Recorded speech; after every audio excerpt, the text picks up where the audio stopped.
Mga kapatid, si Engineer Amado Elson Egargi po ang ating kakausapin para lang ho dito sa kabuuan na po no, na assessment ng lokal na pamahalaan ng Aurora. Dito nga po sa kanilang sinapit na kitang-kita po sa visuals ito, Mase, Yes. yung taas at lakas ng storm surge. Grabe. Opo, kasi nga po sa kanila po as in unang tumama ito pong super typhoon dyan sa Dinalungan. Maricel? Eto na, Manong Ted, nasa linya na si Engineer Amado Elson Egarge, ang head ng PDRMO ng probinsya ng Aurora. Engineer, magandang umaga po sa inyo. Ay, magandang umaga po, Ma'am Maricel, Sir Ted. Magandang umaga po. Opo, nako. Sir, napakahirap po ng dinanas ng Aurora. Kamusta na po yung sitwasyon dyan? Gaano pa rin po karami yung mga isolated areas? Sa ngayon po, may tatlong munisipyo po ang Aurora na na-isolate po. Yung pong Dilalungan, Kasiguran at saka po Dilasag. And so far, sir, gaano kadami po yung naapektuhan na pamilya dahil po dito sa nangyaring bagyo? Wala lang po akong datos ngayon, pero parting northern part po ng Aurora, siyempre napakarami po niyan.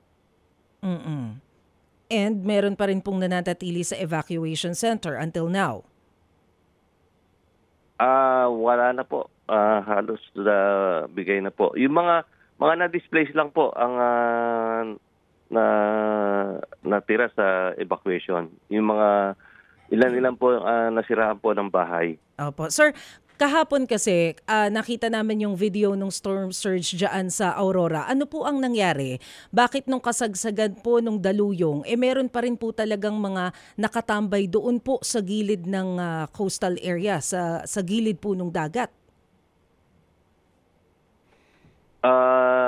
Pinapaalis nga po namin, kaya lang talagang matitigas po ang ulo. Pero naka-ready naman po, nabigyan po sila ng enough warning? Yes po, halos lahat naman po nabigyan ng warning at talagang pinilit po namin silang i-evacuate po talaga. Pero sir, paano po ninyo ikukumpara ito pong dinanas ninyo sa Bagyong Uwan doon po sa mga na-experience ng Aurora na mga bagyo ng mga nakalipas?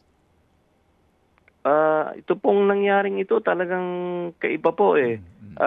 First time po nangyaring ganito na mismong yung daan ang nasira gawa ng storm surge. Pero mga nakaraan po, hindi naman po ganito kagrabe yung storm surge na nararanasan po namin. Pero ano po yung plano natin? Kasi pinapakita nga po namin yung video ng mga nasirang daanan. At sabi po ninyo kanina, meron pa pong 3 areas na isolated. So ano na po yung efforts na ginagawa natin? Baka kasi may mga naipit pa doon ng mga residente na kailangan ng tulong. Ngayon po, ongoing na po. Kahapon po ng umaga at saka kausap ko po yung DPWH. Ang sabi po nila ay within 2 to 3 days po, maayos po yan. At nag-augment na rin po ang Philippine Army at saka ang probinsya para maayos po itong daan. Para siguro po, pilitin po namin hanggang bukas, matapos po yan. Pero sir, kumusta po yung supply ng kuryente, yung atin pong signal dyan sa area, at saka po yung drinking water? Sa kuryente po ay na-restore na po kagabi dito sa Central Aurora. Sa parte po ng yung nga po doon sa na-isolate ay hanggang ngayon wala pa po. Pero pipilitin po ng Aurelco na maibalik po kagad. Ang magandang balita po dito, wala ho kayong casualty. Ano po, Engineer, no? Wala po. Hanggang ngayon po, wala naman po silang nire-report ang mga munisipyo. Pero palagay ko po ay safe na po siguro lahat. Opo. At wala po kayong missing din na reported ang mga LGUs? Wala po. Opo. Sige po. Yung 3 sinasabi niyong isolated, Dinalungan, Kasiguran at saka Dilasag, isolated po sila dahil hindi mapupuntahan by land pero hindi sila isolated sa komunikasyon. Hindi naman po. Nakokontak ko po. Si Mayor po ng Dilalungan ay okay naman po. Nakakausap ko siya. Opo. Tinatanong ko nga po kung ano mga pangangailangan nila. So far, okay pa naman po. Pero ang request lang po talaga niya ay mabuksan po yung daan. Opo, yung nga po, no, sila po ay isolated dahil hindi lang po sila mapupuntahan by land. Ano po? Yun po ang sitwasyon. Bailan po. Okay, sige. Opo. Alright. So sa ngayon po sir, no, yung pong mga yung atin napapanood na binabayuho ng storm surge na ito ho ay mga tourist resort ano ho along the bay na naapektuhan. Sa ngayon ho ba meron na kayong assessment dito kung gaano karaming negosyo nasira dito? Sa ngayon po ongoing pa rin po dahil napakalawak nga po nito.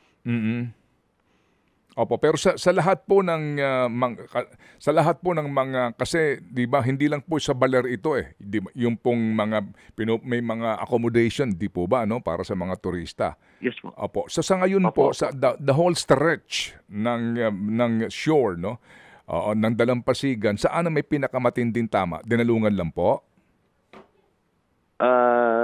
Hindi po masyado sa Dilalungan Kung titingnan po natin, ang talagang di pa Kulaw. At saka dito po sa parteng San Luis. Opo, sa coastal po nila doon, talagang grabe po. Halos mawas out po yung area nila.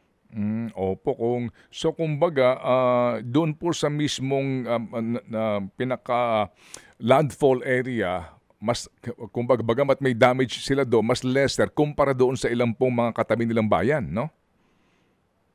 Opo, kasi ang nangyari po kasi yung eyewall po ang malakas, hindi po yung mismong yung gitna po ng mata. Kasi ang tumama po sa Dilalungan yung gitna po ng mata.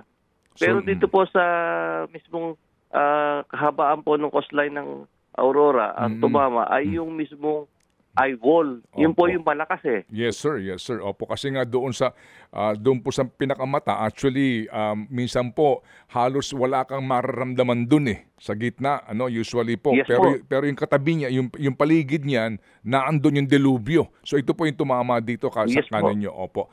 O sige. But so far po naman sir, ito pong mga tinamaan na mga ninyo, tourist spots diyan sa inyong area. Ano po ang report ng inyong mga LGUs diyan?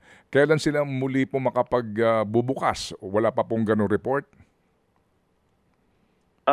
Sa ngayon wala pa po ongoing pa rin po yung clearing assessment at tinitignan po para maging safe naman po mamaya magkaroon po ng problema pa. Kaya ang ginagawa po ngayon ay sinecheck po ng aming mga ng engineering para ma-clear talaga na pwede na siyang puntahan. Okay, sige po. So sa ngayon sir, wala na kayong kinakanlong sa mga evacuation center sa ngayon? Wala na po. Halos ang nandun na lang po yung mga talagang na-displace talaga, nasira yung mga bahay po nila. Okay. And then ano po ang balak ng LGU dito sa mga nawalan po ng bahay? Gumagawa naman po ng paraan at ibibigyan po sila ng assistance po. Opo. Meron pa ho ba kayong kaukulang pondo? Patapos na po kasi ang taon. Mayroon pa naman po sapat na pondo at malamang po ang mangyayari po niyan, yung QRF namin ay magagamit na po ito. Okay. Opo. Meron pa ho bang mga stranded na turista? Mayroon po pailan-ilan nandito po sila pero palagi ko po aalisin na rin ito sila dito kasi alam naman po nila na nagkaroon po ng matinding salanta ang bagyong Yuan. Opo, sige po. So salamat po na marami sa inyo, engineer, at muli ho kami makikibalita. Salamat po and Godspeed, sir. Thank you po. Thank you po, Sir Ted. Yan po ang pinuno ng PDRRMO ng Aurora Province. Mga kapatid, brothers and sisters, saan ka pa? Dito na tayo sa totoo.